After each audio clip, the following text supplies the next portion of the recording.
Alright, what's happening, y'all? It's your boy Rico from Street Scores coming to y'all with a big time preview versus the Packers. Man, we gotta get it right at some point. It's a very tough schedule, doesn't get much easier from here. The Packers are a difficult opponent, but it's not like after we play them it gets any easier at all. So the time is now to get everything fixed so we can start winning some games. But y'all already know how these previews go every week. I give y'all 5 big matchups, 3 important X factors, and 1 score prediction. And before we get to all of that, I give y'all a big time injury update, a history between the two teams, who's winning the series throughout NFL history since we've been playing each other. And I also give you the power rankings for both teams going from the previous week, which was week 6, to this week, which is week 7, to see how each team is trending, to give you a better feel of how even this matchup is or not. But before we dive into all of that, make sure you subscribe to the channel, hit the bell next to the subscription button so you get a notification immediately and every time I release an informative and opinionated video just like this one. Also, make sure you check out the rest of the channel. All of my videos are organized in playlists. I even have a comedy playlist for all of my funny videos. Also, go check out the reasons why we should and shouldn't get Tua Tagovailoa. I give you all sides of the argument. Also, check out my breakdown of Chris Blewett, his history, and what I expect from him going forward on this team. But without further ado, let's get to this week 7 preview. Let's get it.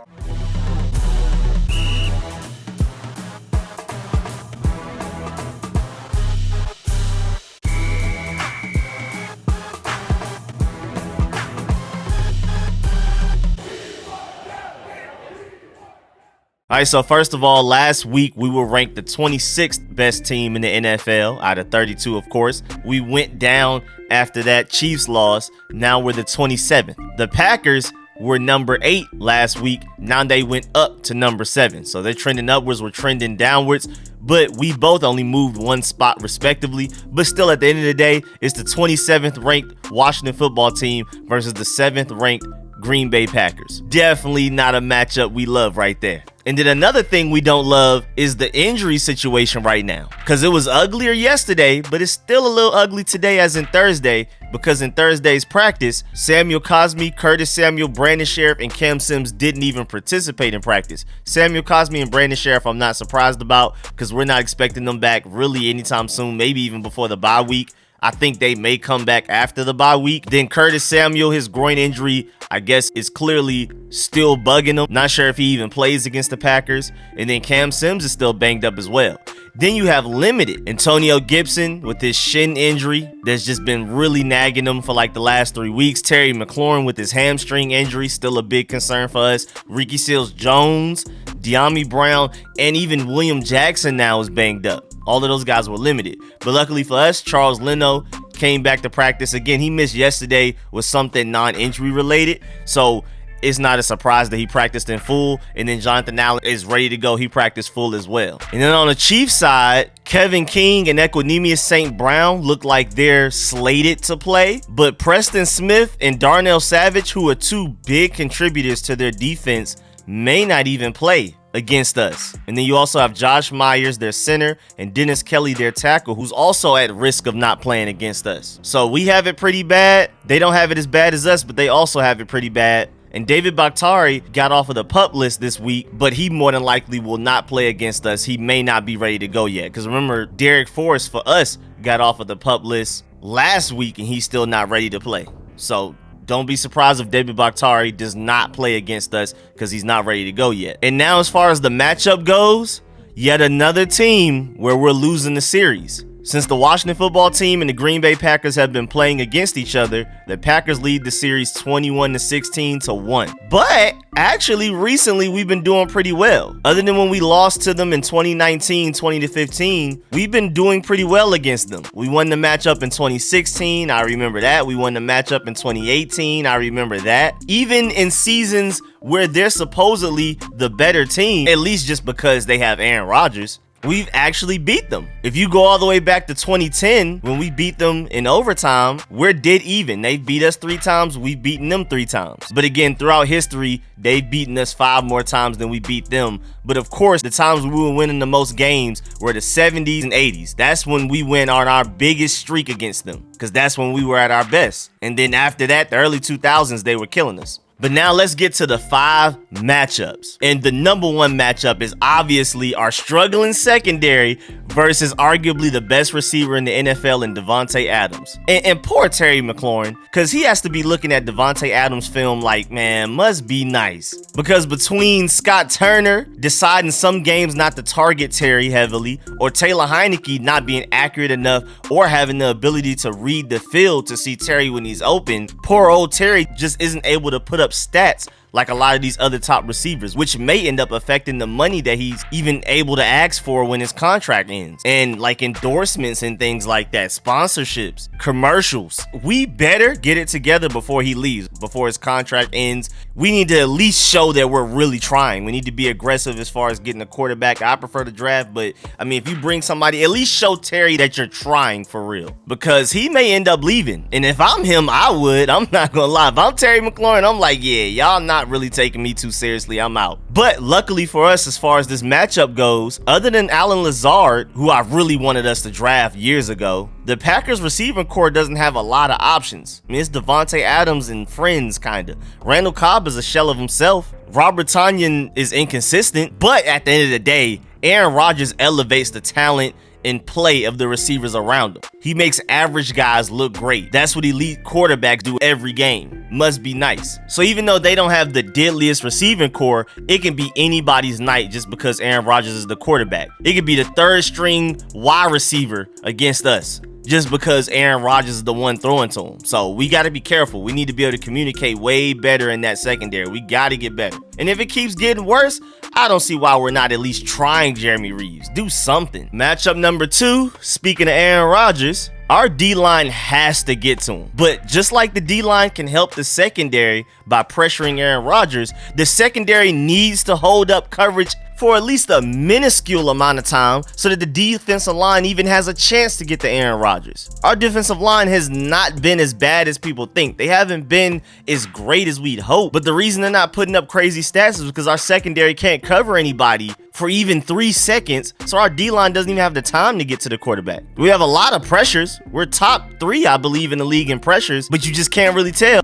because the secondary is just getting torn up anyway. And with Aaron Rodgers still playing at an elite level, if we can't pressure him, the game is literally over. I mean, all of these other matchups don't matter if we can't get to Aaron Rodgers. It literally just doesn't. The whole game is on pressuring Aaron Rodgers. If we can't do that, nothing else matters. And the Packers have a top half of the league offensive line. It's not as good as ours, which is considered top 10, and we have the 3rd highest pass block win rate in the NFL, even with all of the injuries that we have. And Samuel Cosmi statistically has been the best run blocking tackle in the NFL, not even just out of rookies. So our offensive line is easily our brightest spot on our team right now. But I'm digressing. The Packers O-line is also no slouch. So it's not like this is going to be the easiest job of the season. They've played worse O-line so far this season, but the Packers O-line also isn't elite. So with all of this talent and draft capital we've spent on this offensive line, they better get the job done. If you have any hopes of winning, you better get the job done. Number 3, our run game versus their front 7.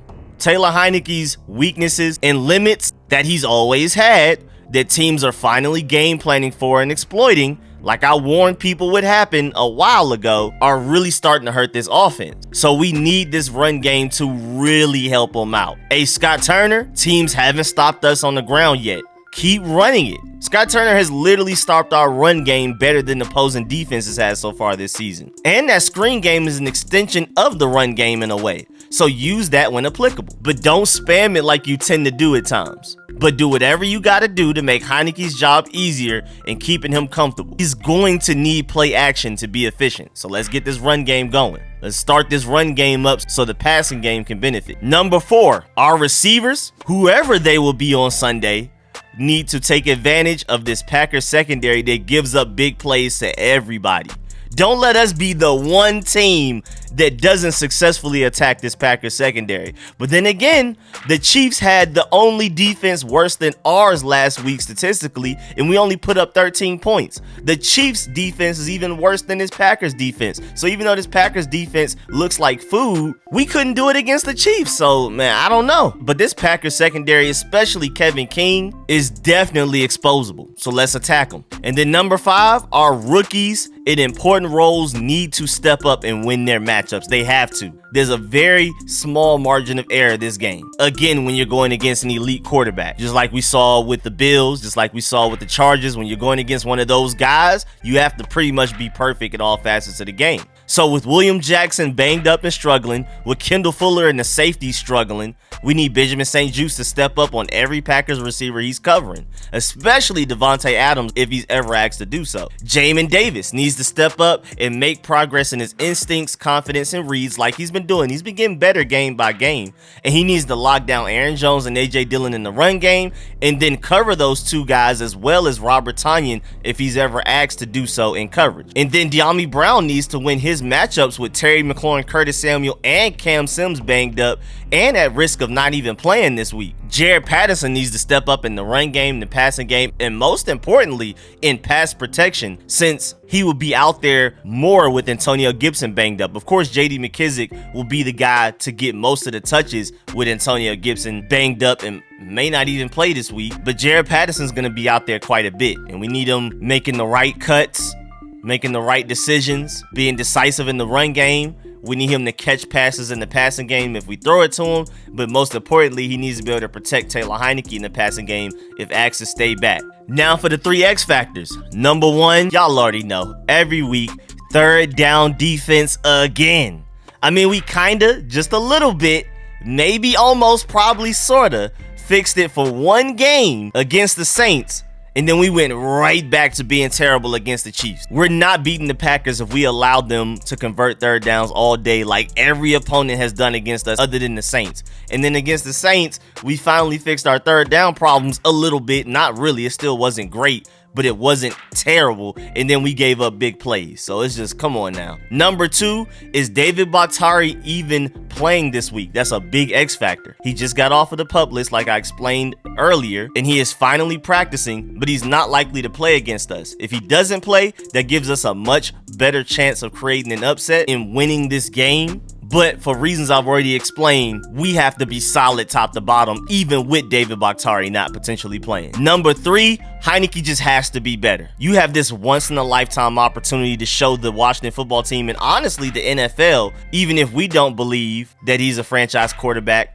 that he is a franchise quarterback. Maybe you're not the long-term answer here, but who knows? If you play well enough, maybe not to our standards, but maybe another team gives you big money and hands you the keys to the franchise. Who knows? So take advantage of this opportunity. Keep using your legs. That's my biggest emphasis for Taylor Heinicke. You are best when using your mobility, whether you're picking up the yards yourself or moving outside of the pocket to make plays in the passing game. If it's Scott Turner or Rivera urging him to stay in the pocket, stop it, please. Let him do him. We should even be designing plays for Taylor Heinicke to roll out and get outside of the pocket. He's short. Opposing teams literally want him to stay in the pocket. They prefer that we force him to play inside the pocket. Stop feeding into their game plans. Get him play action bootlegs. Get him outside of the pocket like how Kyler Murray's used in Arizona so he can see the field better. And again, that Falcons comeback was just him using his legs to pick up first downs whenever he needed to, and then that pressured the defense to focus on him, and that allowed receivers to get open. I mean, just him using his legs is a domino effect to helping us win games in so many different ways. And then normally I only do 3 X factors, but I got to give y'all a 4th. Chris blew it. Hopefully he doesn't blow it. Remember, Dustin Hopkins got cut. We brought on Chris Blewett finally from the practice squad up to the 53-man roster. And I say finally because he was on the practice squad a couple of weeks ago. Then we cut him, and then we brought him back to the practice squad this week. And then suddenly we cut Dustin Hopkins, I guess, after Chris Blewett had a great tryout. Rivera said something like he kicked a 70-yard field goal easily, but we got to see him do it in game, and we're going to need it. We're going to need all of these points. So far, our red zone offense has not been efficient. So anytime we get within any type of range to kick a field goal, we need those made, Chris Blewett. Whenever we do score touchdowns, you got to make these PATs unlike Dustin Hopkins did in the Falcons game. Like I said, I'm going to keep saying it throughout this video. The theme in this video is we have to pretty much be perfect top to bottom to make up for the fact that they have Aaron Rodgers and Devante Adams on their team. So if the kicker is missing kicks and we're just missing out on opportunities for any type of points, that is a recipe for us losing, period. Now, my final score prediction, I have us losing 20-27.